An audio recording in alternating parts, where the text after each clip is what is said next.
There is only one thing on this earth more powerful than evil, and that's us. Hi, I'm Nicholas Brendan, and you're listening to the Buffy Back Issue Bin. Welcome to the Buffy Back Issue Bin, the show where we go through all the Buffy and Angel comics that are canon chronologically. I'm Zach. And I'm Emily. I feel like I can rebrand that a little bit, like the only show that does it, because I think we are the only one. Look at us. At least the only one that's currently doing it. I could believe that. Or maybe ever. Who knows? I looked at iTunes. I think we're original-ish. I believe you. I did not do that research. This week we are continuing our coverage of Buffy Season 8. But, like most of the show, we're almost immediately going to go away from Buffy. Yeah, so this one focuses mostly on Faith. The Vampire Slayer. And it's called No Future for You. What a positive title. Faith is generally a positive character, though. That's what I think of. For those of you who don't know, Faith is another Slayer that was called after a replacement Slayer after Buffy died was called, and it's this whole line of people dying and being called and becoming strong women, and now everyone is, so it's fine. Right. But she's been around since season 3. Yeah, so Faith and Buffy are by far the oldest Slayers of the bunch. Both with age and experience. Yes. And so... Well, they usually say Slayers usually don't live past 25. They're both... close to that, at least. Close-ish, yeah. Yeah. And so, Faith was always kind of the dark version of Buffy. Faith was always designed to be the polar opposite of Buffy, more the id to Buffy's super ego. Would you call her the super ego or the ego? What the hell do I know? I would call her the ego, not Fine. the super ego. Whatever. You were the one that wanted to use that particular metaphor. I tried to go to a place and you tore me down. I didn't tear you down. I just questioned This is marriage. your thought patterns. And instead, they led nowhere. So, interesting backstory on this one. Joss started this up and is a fan of the writer Brian K. Vaughan, who I am also a fairly large fan of. Fun fact, you said Brian K. Vaughan so many times before I saw his name written out, I thought that K. Vaughan was his last name somehow, like Kevin, but fancier. Kavan. And so I was so stunned the first time that I was inventorying stuff for your store and saw that it was Brian K. Vaughan that I probably mentioned at the time, but it just stuck with me to this day. Anyway. But at the time, Brian K. Vaughan, or Brian Kavan, as you apparently know him, was wrapping up a really great run on a new Marvel series, Runaways, the 24 issues. And Joss had just started this up, but they went, hey, we like each other's stuff, want to trade books for an arc. That's so cute. One of them is good, and one of them is a tough read. This is the good one that we're going to cover. Let's focus on this one. Thus, we start off with Faith quoting Dr. Seuss. Which is probably about the highest grade level that Faith can read at. Poor Faith. She's very intelligent. She's street smart. You have that look like you're trying to sass me and also bring up New Jersey at the same time. Jersey represent you. And we find out that Faith happened to end up in Cleveland. But Cleveland, as previously mentioned in Season 3 and Season 7 of Buffy, another Hellmouth exists in Cleveland. But Faith gets a phone call from her... Ex? Nah, we're just going to call him Malay. She said most exes are too proud. Oh. AKA, they're exes. She's classier than me. Wow. She gets a call from Robin Wood, an old Lay of hers, or an ex. An ex. Also, I would never use that term. An ex-lay. No. Also, that just reminds me of Buffy, the Vampire Lair. Let's go watch Friends. But Robin calls her up and says, hey, I need you to go check out this nest and enjoy that brief Robin Wood cameo. He's not going to show up for about another 2 years, and then, so far, not after that. And the kind of super depressing part about this, which is very Faith-like. We ended the series with them like, maybe those two kids will get together and everything will work out, and he'll... Super big age difference between those two kids, as you like to call them. Just so we're clear. Sure, one of them's mid-30s. Well, and one of them is early 20s. Could be worse. Could be better. I'd, say that's an acceptable Tinder range. I don't think that Tinder is an acceptable range. You think Tinder is an acceptable range? No, I wouldn't do very well on it. It took me so long to figure out what Tinder was, and then I still didn't understand what the point of it was. I still don't really understand it, so we're just gonna move on. There's a one-word answer. Anyway, Faith got called in because Robin and his gang had gotten a nest of vampires under control, but there were children at the house, and so Faith got sent in. And when I was first reading it, I thought it was because Faith was going to go save the children. But that's a very Buffy thing. I think that Faith thought Faith was going to save the children. And I forgot that this was Faith. So Robin sends Faith in to kill 4 children who had been turned into vampires. And you wonder why it didn't work out between them. Yeah. Faith kills the vampire children. We don't see it. We just... hear it. Well, we see the onomatopoeia. Or hear it. Fun word to say. I like to say onomatopoeia. Can you spell it? Nope. I can barely spell faith. I know. Probably ends with an E in my world. Just think of all those things that I edited. But Faith goes home to wherever she's living and stabs her wall with a wooden stake, something we see that she has done many times in frustration, probably due to all of her child murder. Looks very much like the Sherlock thing, where he shoots the wall. Well, he does that in the books, too. Yeah, I know. I've read the books, too. Well, let's say Sherlock Holmes, then. Sorry, Sherlock Holmes. I'm just on a first-name basis with him. Are you not? No. I've read all the books and seen some of the movie/TV adaptations. Be hard to see all of them. Most adapted character in cinematic history. And Faith goes home to find that... Giles is there, and he's wearing a fun sweater. A fun yellow submarine sweater. Why don't you have one like that? But Giles comments that Faith has a surprising selection of teas. She has a lot of chamomile. She says, what, those smelly bags? Use them on the dark circles under my eyes. Yeah, you know what else works? If you put a spoon in the freezer, and then you put it on the bags underneath your eyes, it works. What do you do for crow's feet? Deal with it, I guess. Deal with it. I don't have a good answer for that. You do kind of have crow's feet. I never really noticed that. Thanks. You're welcome. So. It's from all the squinting. From all of the glaring that I do, to be sure. Oh, well. But Giles says that he has a job for Faith, and that if she helps him out, he has the resources to get her a passport and to get her clear of all of those pesky murder charges that she's still currently on the run from. Oops. Because, of that time she murdered a couple of people.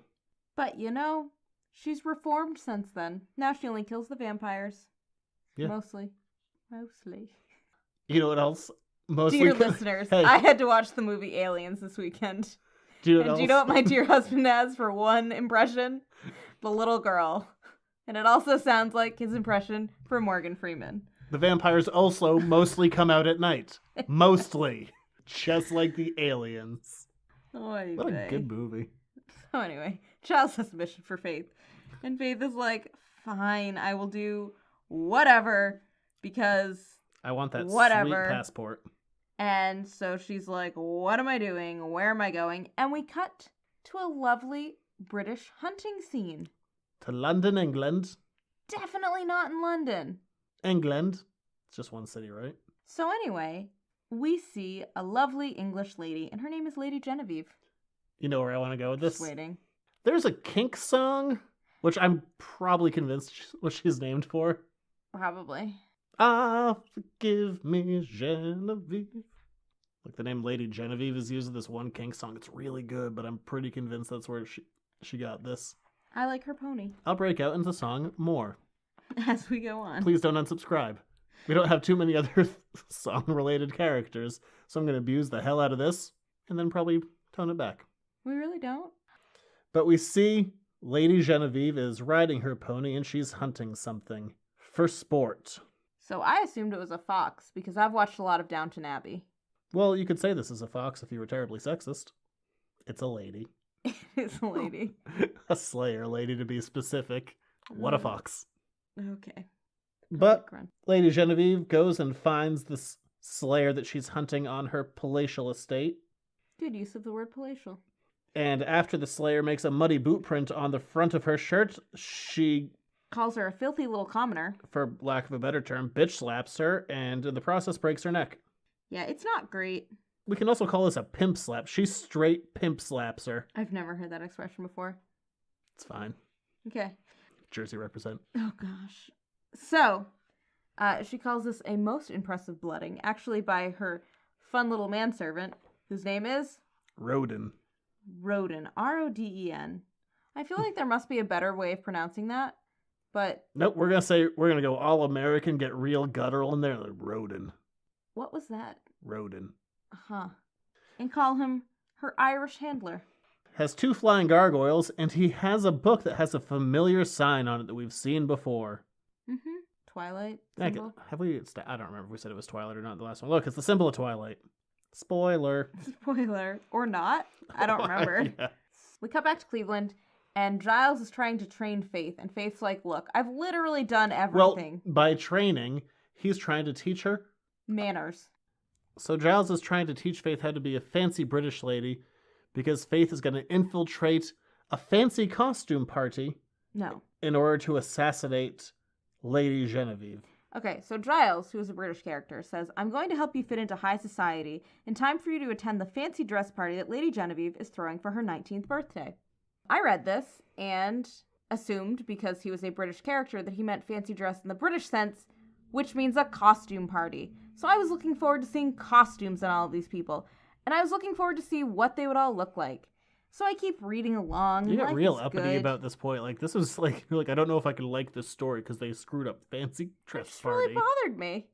Because he's supposed to be British, so get fancy dress right. Because, spoiler alert, it's not a fancy dress costume party. It's just fancy. Different. So we cut back over to Scotland where we see a shirtless Xander training with a heavy bag. Looks good. Lost about 15 pounds. Yeah. Comic book art. And he's like talking to a punching bag. He's trying to work himself up. And Buffy makes fun of him. Shockingly. And Xander gets himself dressed, which this is a weird little Easter egg that doesn't quite work. So Xander gets dressed and throws on a Sunnydale swim team shirt. I'm like, oh my god, that's so funny from that one episode when Xander was on the swim team. Except, didn't Sunnydale explode and all their worldly possessions explode with it? So did Xander like go on eBay and try and find a Sunnydale swim team shirt after the fact to have nostalgia? Maybe he packed a bag and sent it ahead. They didn't know the town was going to blow up. They knew that something bad was happening. Also, whatever happened to Xander's parents? Maybe his parents left Sunnydale when everything started to fall apart and took a bunch of his stuff with them. Doesn't seem likely they're a bunch of drunken assholes. Maybe they inadvertently packed some of his clothes purely on accident. Maybe. Or maybe they went on eBay. Buffy is talking to Xander about the Twilight symbol and said that she's been having dreams. Dreams of a lion whose mane is green fire and he has wings coming out of his back and a serpent's tongue, saying, "The queen is dead. Long live the queen." This might be important for later this season. But not later this episode. So we're going to keep going on.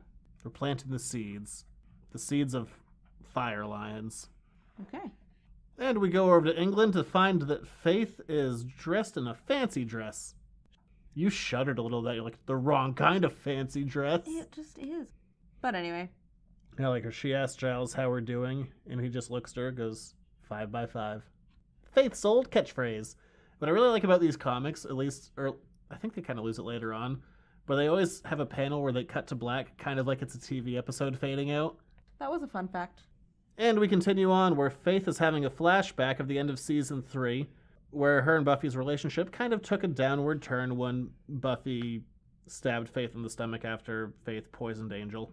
It could only be healed with the blood of a slayer. You know. Details. I really like the art here. The art continues to be done by Georges Genti. We talked about him in the last episode. He looks great, by the way. Yeah, he continues here, and I'm glad he has this job. Nice job. He's very good at it. Especially like the stuff moving forward, he really captures the way the actors would look, the characters would move.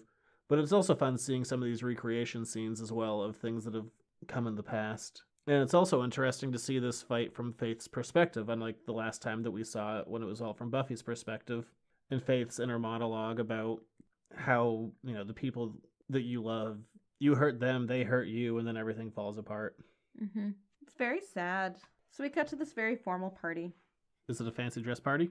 Well, I don't know. The footmen are rather colonial in their dress, but I think it's just their livery. And so Giles has an earpiece in Faith's ear, and Faith chucks out the Giles earpiece because she's like, I can't deal with you being in my head. And she forges ahead to go kill Lady Genevieve all by herself. Ah, forgive me, Genevieve. With some knives that she had stuck into her hair. Was she doing it once under a starlit sky? I don't know. Is she going to tell her never-ending lies? Actually, yes. Did she drink too much whiskey on that hot summer night? I doubt it. Probably should have. Seems like more of a fun time. But Faith is wearing knives in her hair and is prepared to kill Lady Genevieve. Mm-hmm. Eventually I'll run out of lyrics. And we cut back to Giant Dawn in Scotland. And she's talking to Willow. Willow is trying to figure out from Dawn Why she's a giant? Yeah, what she did to cause this. Was it the sex? With Kenny. Well, that's what's insinuated here. It is insinuated here. And she starts crying, and then Willow gets called away to go perform some magic. By Renee, the slayer that Xander has been working out to impress. Yes. And poor Dawn is left alone, giant again. But she has an apple tree. I guess, yeah. Is that really a comfort when you're a giant? To be like, well, at least I have this tree with apples. It's my favorite. Dawn didn't have a lot of friends growing up, so yeah, probably. Poor Dawn. I don't even like her. Leave her with her tree. Faith goes outside, and Lady Genevieve bums a cigarette off of her, which is always a good start. Because, hey, we're not on TV anymore, so the characters that used to smoke can actually smoke again. But they're both smoking with gloves on, which seems like a terrible idea on a lot of levels. Like, how are you going to clean those gloves from the smoke smell? And also, won't they burn? The character of Faith never had to run into that, but smoking on TV was getting stricter right around the time Buffy was ending, so Faith was able to end as a smoker, but then you have a character like Spike who just suddenly stopped out of nowhere. Never addressed, just did. See, and that's one of the things that bothers you more than the fancy dress thing. So, Genevieve and Faith become fast friends, as one does. And Faith is picked up by a couple of flying gargoyles. Yep, just as she's about to take out one of her hair knives. And instead, she uses the hair knives to attack the flying gargoyles and kills them. Good for her. Good times are had by all. And little Irish dude is like, what is happening? Rodin had sicked the gargoyles on Faith to kill her. Because he didn't like the vibe he was getting off of her. But Genevieve saves Faith, sticks her in a bed with a Pooh Bear. I know, it's very sweet. Winnie the Pooh Bear. That bed looks super comfortable. And Lady Genevieve kind of explains her semi-evil plan to Faith. Although, to Lady Genevieve, it's not an evil plan at all. Makes sense. And so she's saying that Rodin has told her that Lady Genevieve is going to lead the rest of the Slayers to their rightful place at the head of this wretched society, and that first she needs to kill the woman who's in charge of everything. And Faith goes, you want to kill Elizabeth? Which would be devastating. But Lady Genevieve is not planning on killing Elizabeth, obviously. Instead, she's going to kill Buffy, and she's drawn the Twilight symbol over Buffy's face in red. Seems rather ominous. And once again, I would like to reiterate that the idea of Twilight in this book was done right before some young adult novels were picking up steam. You know. Made it really awkward at the time of publication, but it was too late to change then. Lady Genevieve has a belly button piercing. I never noticed that. Yes, she does. Okay, moving on. And Faith is a little peeved. Not at the idea that they're going to kill Buffy. I mean, Faith has tried to do that. Many a time. Yeah, more than once. At least a baker's dozen. But Faith is more annoyed that it always comes back to Buffy, and that Giles didn't really send her in to prevent any great apocalypse, but really just to save his golden girl. Yeah, so Faith is like, you know what? I don't care what happens to Buffy. I'm glad that I threw Giles out of my head, and I am going to live in the lap of luxury right now. And then something else that annoyed you. So then we cut away to Faith living in the lap of luxury, and it turns out that she's taking a giant bubble bath. That's fine. Except she and Lady Genevieve are taking a giant bubble bath together. You were really offended. You're like, girls don't do this. No one does that. Why would they do that? And I have a solid answer for you. Boobs. No one does that. Like, this is not... Boobs? Boobs. Moving on. But we see the two of them are connecting. Ridiculous. And Faith is trying to give Genevieve a word of warning about older men trying to manipulate, and that she's been in that place before. Yeah. And she's like, Rodin's not in control, and neither any of these other men who think they are were really ruling them. Also, Faith calls her Gigi now, which was a movie that I found charming. And so we cut back to our lovely friends in Scotland. They're showing off their general defenses. Willow has been helping with both the technical side and the magical side of things. So they're trying to figure it all out. She's really very handy. She's very handy. And all of a sudden, Buffy disappears. She gets pulled away. And she reappears right in front of Roden. But Genevieve approaches Buffy and, as they do, they get into a bit of a scuffle. Yep. A nice fist fight, but also with a sword.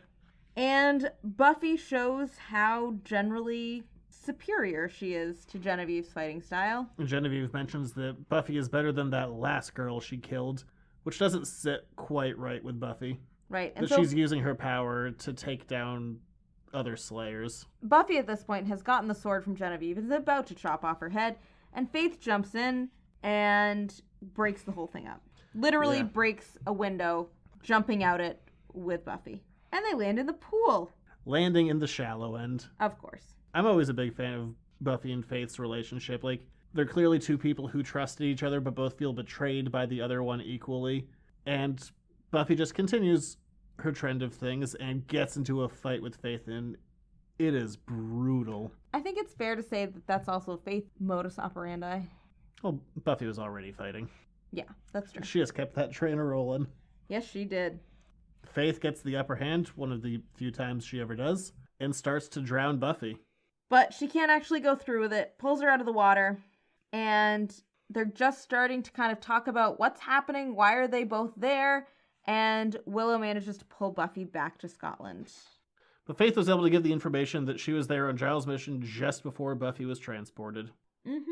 And so Genevieve shows up holding a giant axe over Faith's head and says, "I thought you were my friend." Poor Faith has terrible luck in friends. I mean, Angel worked out, kind of. I guess. But part 4 opens with one of your favorite characters. The mayor. The mayor. And I enjoyed him too. Narratively, probably not necessary, but anytime you can stick the mayor into anything, I'll take it. He's always just so pleasant. I thought it worked out well. And so we have a flashback to when Faith and the graduation mayor day. were working together. Yeah, to graduation day. Faith's wearing her graduation dress. I love the art here. She looks younger, and it still looks like it's her. Yeah. And how no matter all of the terrible things that she did on his behalf, that she still felt loved. And that was the overwhelming feeling that she got from being with the mayor. That it wasn't anything weird. It was just... there was nothing pervy about it, that he was just someone who was looking out for her best interest. Yeah, it was very much a father figure. It was her version of Giles in a way. Took her under his wing, or later on, his scaly hide when he turned into a giant demon snake. Yeah. Sometimes that happens to everybody. You never know.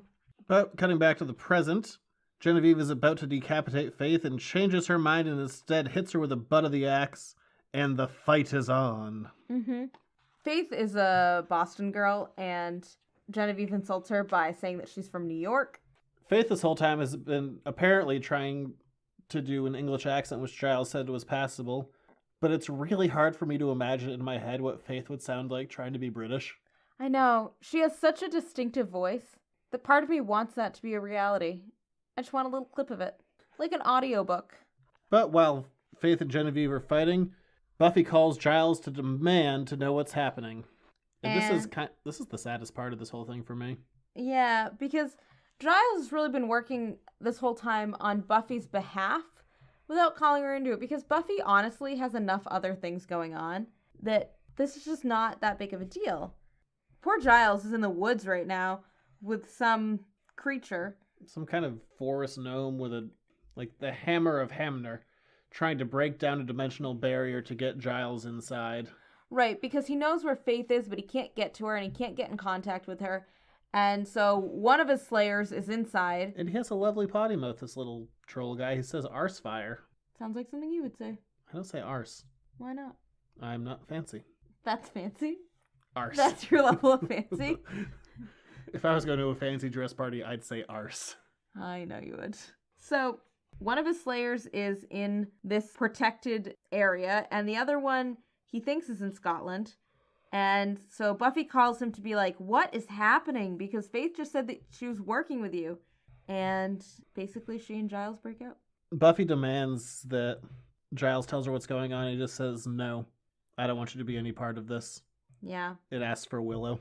Which, is probably a good call from Giles that Buffy probably shouldn't be a part of this. She'd get super involved in it, and it's not really her fight. It's always sad when Buffy and Giles are on the outs with each other. This is not the first time it happens. Yeah. But whenever, I don't know, they always feel like they should be the two characters that kind of implicitly have each other's backs. And sometimes It falls apart. methodology does not line up with one another. Yeah. Sometimes Giles wants to be real murdery, and Buffy's like, we probably shouldn't. It's a weird role reversal. That's usually what makes them break up. Yeah, I know. So we cut back, actually, to Giles' murder plot. And Faith and Lady Genevieve are still fighting.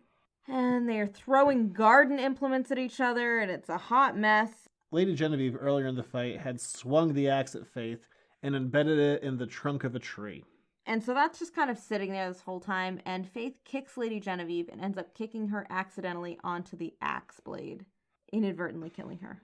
Roden approaches Faith in the greenhouse where they were fighting, saying that he had been backing the wrong filly, and that he has been working for Twilight all along, and that he can bring Faith up to a whole new power level, and together they can overthrow him and, rule the galaxy as father and son. Wrong thing, but, same idea.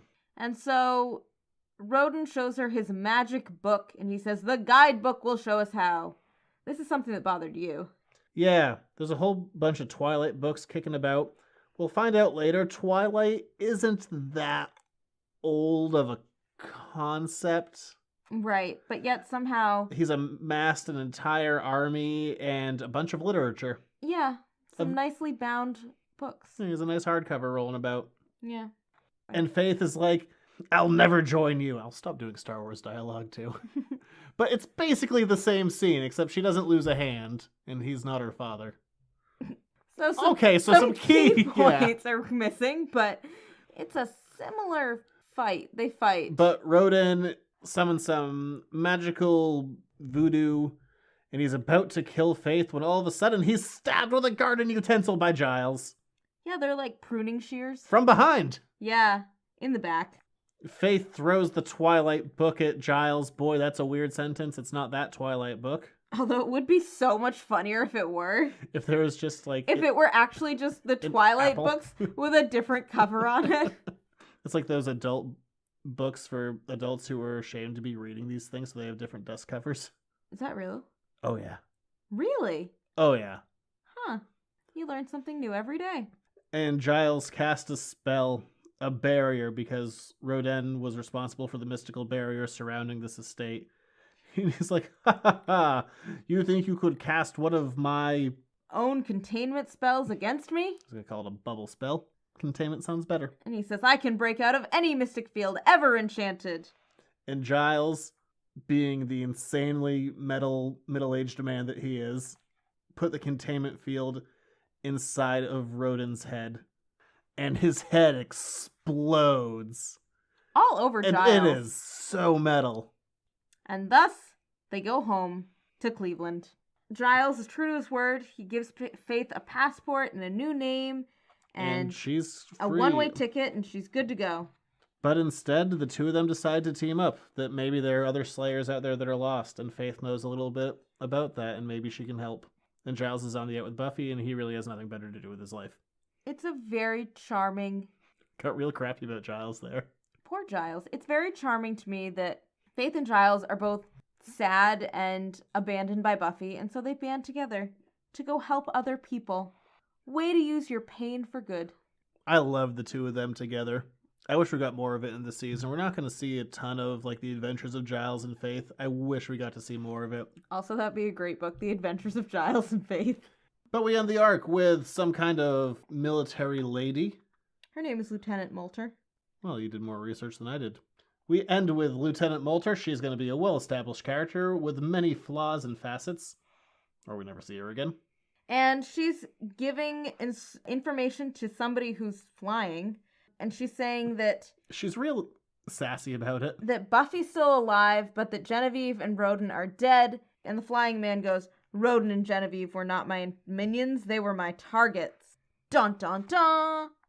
Yes, that's what he says. Yeah. And we get our first reveal of this season's big bad, Twilight. He looks like knockoff Iron Man. Sorry. Except in no way. He's flying and he has a mask over his face and it has a vertical color blocking to it. So we know that it's a guy who can fly. He wears a big black trench coat, has some light body armor on, 3 belts for some reason, because, when one's not enough, get 2 more. Mm-hmm. And kind of a luchador mask. Yeah. / it actually looks kind of like Iron Man's mask, just different colors. But Twilight says to her, it was about manipulating our enemies into waging this ugly war for us. A tactic crucial for bringing the Age of Magic to a close. By pitting Watcher against Warlock and Slayer against Slayer, we have pushed even the victors to remove themselves from the chessboard. How utterly diabolical. Well, he's an evil dude. Yeah. I wonder who he is. And much like our last graphic novel, this ends our arc and we finish with a one-shot. And this one-shot is called Anywhere But Here. And we see Buffy lying on a beach, which looks pretty awesome. Good for Buffy. And we get Brian K. Vaughan is done and Joss Whedon is back writing, with pencils by Cliff Richards, who we'll see later on, but this is his first time in the series. Cool. So Buffy, lying on the beach, is approached by Daniel Craig in his Casino Royale bathing shorts. costume. I like bathing costume better. Who wears short shorts? Daniel Craig. He wears short shorts. So part of this, and we're never going to get a solid answer, is where does this exactly fall in the timeline? So, ultimately it doesn't really matter, but let's break it down a little bit. Angel After the Fall happens essentially in May of 2004. The timeline gets reset, so it doesn't really matter. It starts and ends in May of 2004. After that, we get at least one entire movie greenlit, produced, released, and then released on Blu-ray. So we're talking at least a 2.5 period of time there. So at least mid-2006. And then for reasons I can't really say at this point, I think more time would have had to have passed for things in Season 8 to happen. So this is probably taking place at least 2008, maybe 2009. So Casino Royale would definitely be out at this point, coming out in 2007. Perfect. Good job, continuity, Dark Horse. No, good job, me. Good job, you, Zach, for making up continuity. That's why I'm here. Half the point of this show. That is why you're here. Oh, so why is Buffy with Daniel Craig? Oh, that's right. And also, he's putting sunblock on her. How lovely. She's just gonna rub it gently on the shoulders. And instead, we see Buffy holding onto Willow's shoulders, and they're flying. Because Willow can fly now. It's a skill. I really wish that I had a friend who could fly. And they're playing the game Anywhere But Here. They did this back in Season 1, where they were talking about, like, their celebrity fantasy romance and where it would take place and what would happen. And they're playing this game to distract Buffy from Willow flying because Buffy is terrified of this prospect. Mm-hmm. So we see that Dawn is talking to... We cut back to Scotland. Dawn is talking to Xander. Xander has convinced Willow to make a bunch of Dawn's clothes also big. And they continue to talk about Dawn's giant problem. Yes. And that Dawn slept with Kenny, who is definitely a thrice wise, and we don't know what that is yet, for those keeping track. And Dawn admits that... She didn't actually sleep with Kenny. She slept with Kenny's roommate. Oh, no! So Dawn describes Kenny's roommate, Nick, to Xander. And Xander's like, let me guess, bad boy, must hair, like to smoke, maybe a leather jacket. And the short answer is yes. Then the big money. Did he in any way play in a band? Oh, poor Dawn. And Dawn goes, bass, vocals. I'm a Satan. Donnie, stop. You are hereby found guilty of being a cliche, and that's it. You ever see the first guy Buffy slept with in college? Riley? Oh, how she wishes.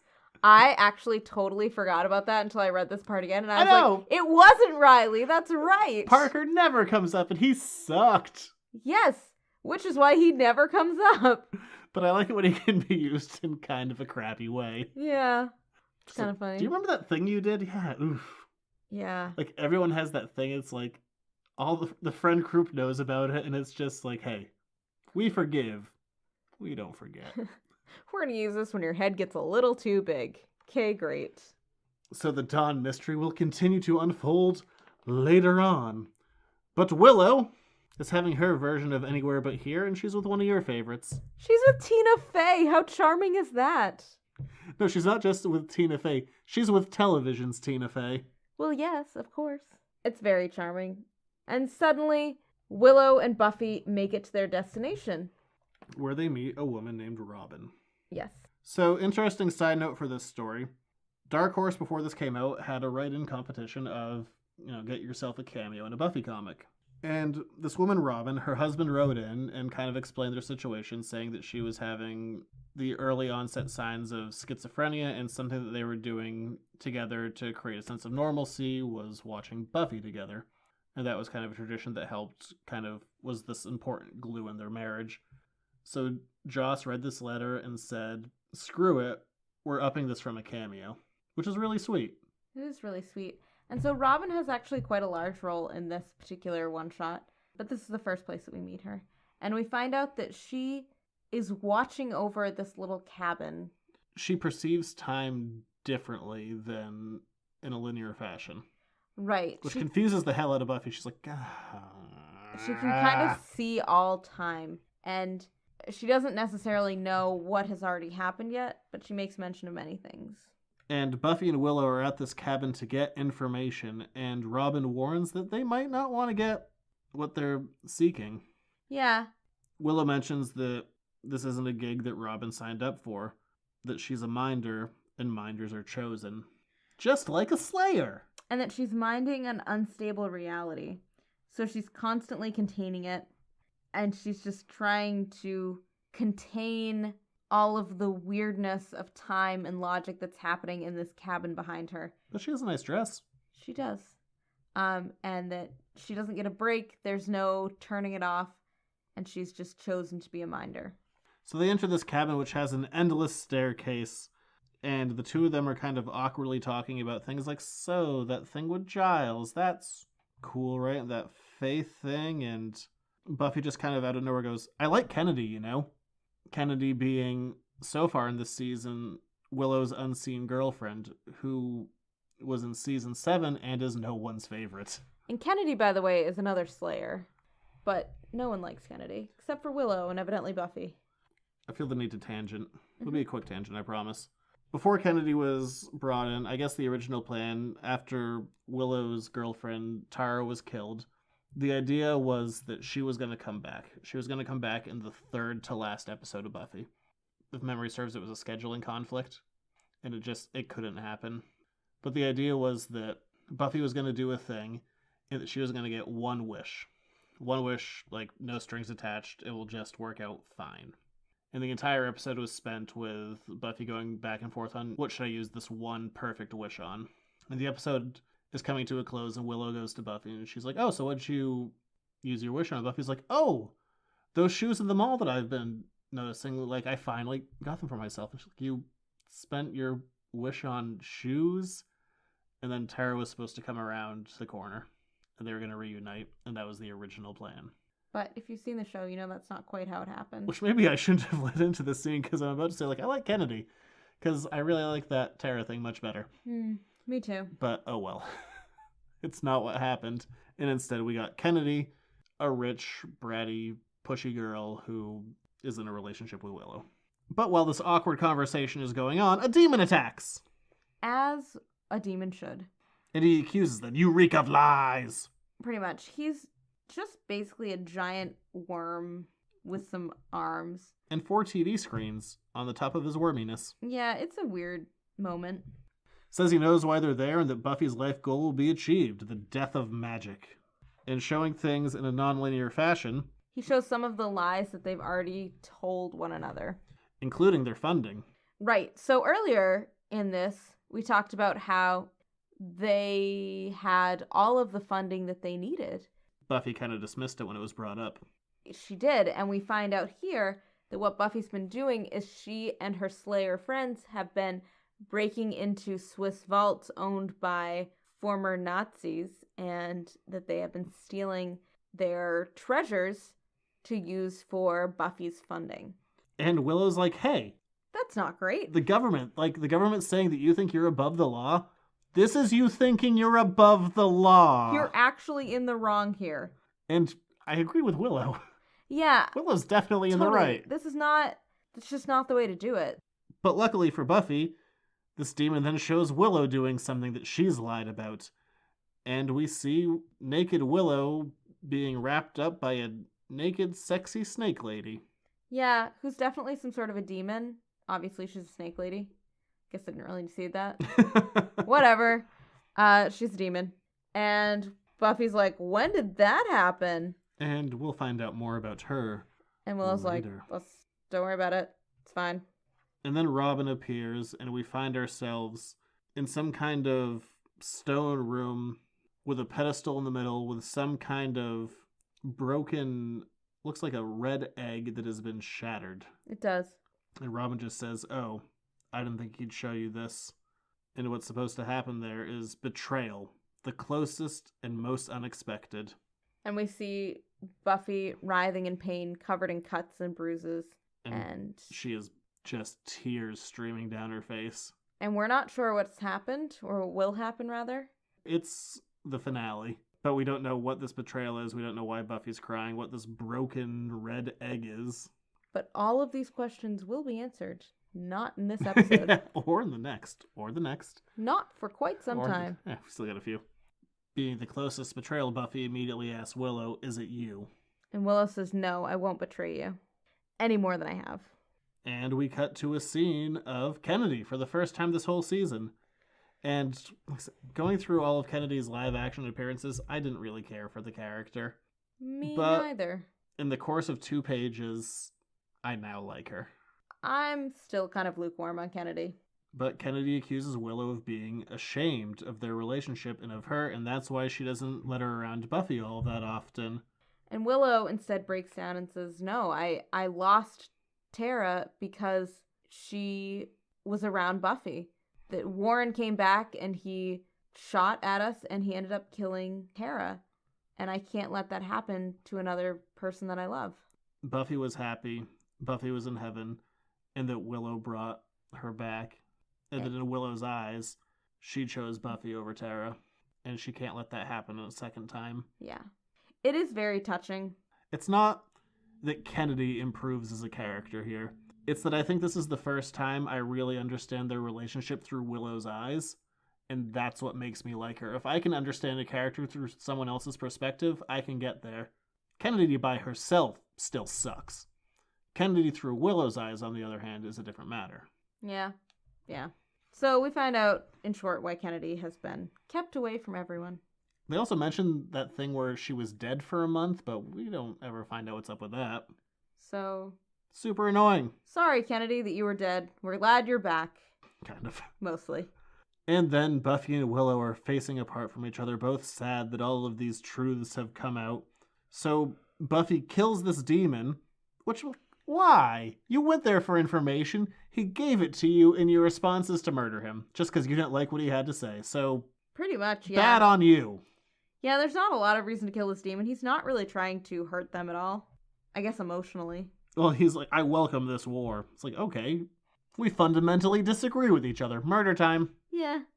Although that is kind of Buffy's general reaction when it comes to demons. By murdering the demon, they end up kind of blowing up the time warp field that he's living in, and Willow and Buffy get thrown out. Let's do the time warp again. Sorry, I got to do a new This is song. a singing episode for you. Stop reminding me of I'm songs. sorry. And Robin gets to have a little vacation for a couple days before she gets reassigned. So good for Robin. She gets a break. And Buffy and Willow walk away in opposite directions. And what a somber ending to this graphic novel. Except... there's this weird webcomic that shows up here at the very end. yeah, for a while, this came out in Dark Horse Presents. They were doing stuff online for a while, experimenting with different things. For a little while, they were putting stuff out on MySpace. Old school. Wow. Yes. I never had a MySpace. So we see a very brief webcomic that is written by Joss Whedon, but the art is by Jo Chen, who we don't really get to see do a lot of interior stuff. She's the artist who does all of the beautiful covers for this series. Yeah, just so we're clear, this webcomic is gorgeous. Like, the artwork for it is great. We open with Buffy falling down on this stone, and who's standing above her? Caleb. All I can think of was Mal. It's not Mal. Well, it is Mal. It's Nathan Fillion. It's Caleb / Mal / Nathan. / Captain Hammer. / monstrous inmate from Guardians of the Galaxy. / Wonder Man from Guardians of the Galaxy 2, if that's still a thing that's happening. The movie's not out yet at the time of recording. / Castle. / the main character from the short-lived TV show Drive. I didn't even know that was a TV show. I didn't even know anything about that. It literally lasted 2 weeks. It was received so poorly they just dumped like 2 episodes a night on and then did like the last 2 online. Poor Tim Minear. That's so sad. That makes me sad. But Maybe it's on CW Seed now. No one remembers Drive. But that was the show that made me go, oh, I like that Emma Stone. I bet she's going to be big someday. Well, you were right. Good for you. Do you know her real name is Emily? No. Yeah. Learned a thing. Yeah. God, we're 2 panels into this. So far, this is a 3-page story. It's going to take us longer than it took us the rest to do anything else. So Caleb goes up to her, the Nathan Fillion that Buffy killed in the end of season 7. It's the one lesson you always forget, girl. You can't kill what's inside you. And Buffy is very confused because she definitely killed him. Says as much. Yeah. I left you smoking in a crater, literally. He wasn't the only one, pet. You got a nasty habit of leaving lads in the lurch. And we see that Spike and Angel are there. And Buffy's reaction is this noise. It's like, what? I love her dialogue. oh God, you're here. I missed you so much. And Spike and Angel are just like, which one? She can't even tell us apart. And they're like, because we both wear long black coats. And Buffy just goes, guys, I'm standing right here, feeling needy. And then it gets super weird. Yeah. Like, we get into, I don't know, I feel like Joss's bedroom talk. Because Caleb just goes, why would they bother with you? You're just a dirty girl. And Spike goes to Angel as they lean in for a kiss.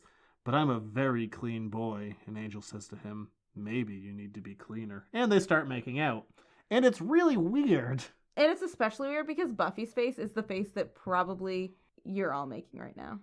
Yeah. Let's hope. That was what a weird note to end the show on. Yeah. So as we see the onomatopoeia of them doing their thing, we see smooch, smooch, sproing, rubba, rubba, pant, smooch. Sproing. Sproing. But Caleb asks if we can continue, and we see that Buffy's getting married. And who's she getting married to? Skinless Warren. And Tara's part of her bridal party, and she says, I still blame you for my death. Yeah, it's an odd moment. I really like the audience that we see. In the back, we see there's Lurch from the Addams Family. A couple of guys boxing. Don't know who they are. We see the gentleman. We see some evil stuffed animals that will come back later in this season. Willow is sitting with her dark counterpart. Didn't he eat kittens? Yeah, Clem is there. Yeah. The singing demon from the musical episode is there. A random mummy. The judge is there. Elvis. Yeah. All kinds of people are there. And what the priest says is, do you, Buffy, take Skinless Warren to be your lawfully wedded husband, to honor and obey him and let him... Nope, that's fine. We can end it there. And then we see 2 coats being flung aside as Spike and Angel continue to go at it with slurp, glide, pant, and tickle. I'm all done with this. All done with this. And then we cut to the next morning where Xander pops in smiling at them going, hey Buff, sleeping any better? And Buffy goes, everybody die always. So apparently this was just a weird, weird dream. I don't like it. But you like the art. The art looks great. So it is really weird. It comes out of nowhere. It's this weird little... I don't like it. They're like, well, it happened. I guess we have to stick it someplace. Here it is. Yeah. Weird note to end on. And thus, where can we find us? Well, next week is going to be a little bit different, as long as release schedules stick to what they're supposed to be. Do tell.